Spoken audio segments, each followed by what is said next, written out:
একটি 220 volt 60 watt এর বাল্বকে 110 volt বিভব পার্থক্যে যুক্ত মেন লাইনে যুক্ত করা হলো। এখানে বাল্বটির ফিলামেন্টের রোধ ও প্রবাহ মাত্রা নির্ণয় করো।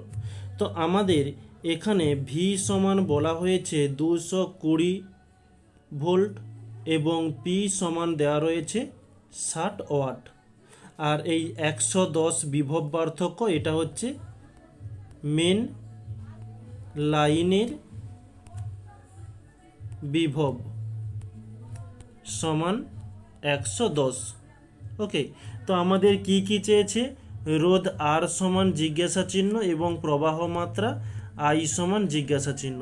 ওকে, তো আর এর আমরা কি সমীকরণ জানি? আর সমান ভি স্কোয়ার বাই পি, এবং প্রবাহ মাত্রা এই আইকে ব্যবহার মানে নির্ণয় করার জন্য আমরা এখানে একটু সমীকরণটা একটু চেঞ্জ করব, যে বিভব মেন লাইনের বিভব, ওকে, মেন লাইনের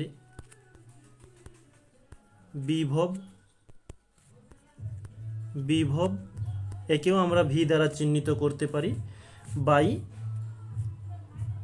আর। ওকে, তো আগে এই আর এর মানটাকে নির্ণয় করি। ভি এর মান আছে 220, স্কয়ার থাকার জন্য দুবার লিখলাম।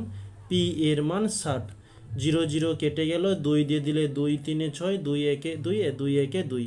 আমরা 22-এর সঙ্গে 220-র সঙ্গে 11 গুণ করলে আমরা পেয়ে যাব 2420/3। এটা কিন্তু আর কাটাকাটি যাচ্ছে না, তো ভাগ করে আমাদের দশমিকে অ্যান্সার আনতে হবে, যেটি আসছে 806.67। ওকে, এত ওহম। নেক্সট, আই এর মান কীভাবে নির্ণয় করব? ওই মেন লাইনের বিভব প্রভেদ কত দেওয়া রয়েছে? 110 বাই আর এর মান যেটা নির্ণয় করলাম 806.67। তো এই পয়েন্ট উঠে গেলে উপরে 100 হয়ে যাবে। এটা এবার ক্যালকুলেশন আমাদের করতে হবে।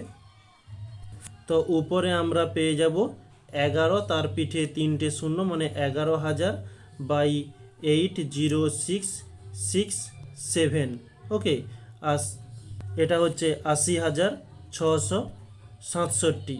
একে ক্যালকুলেশন করলে আমরা পেয়ে যাব 0.136 অ্যাম্পিয়ার। ওকে, এই হয়ে গেল আমাদের অ্যান্সার।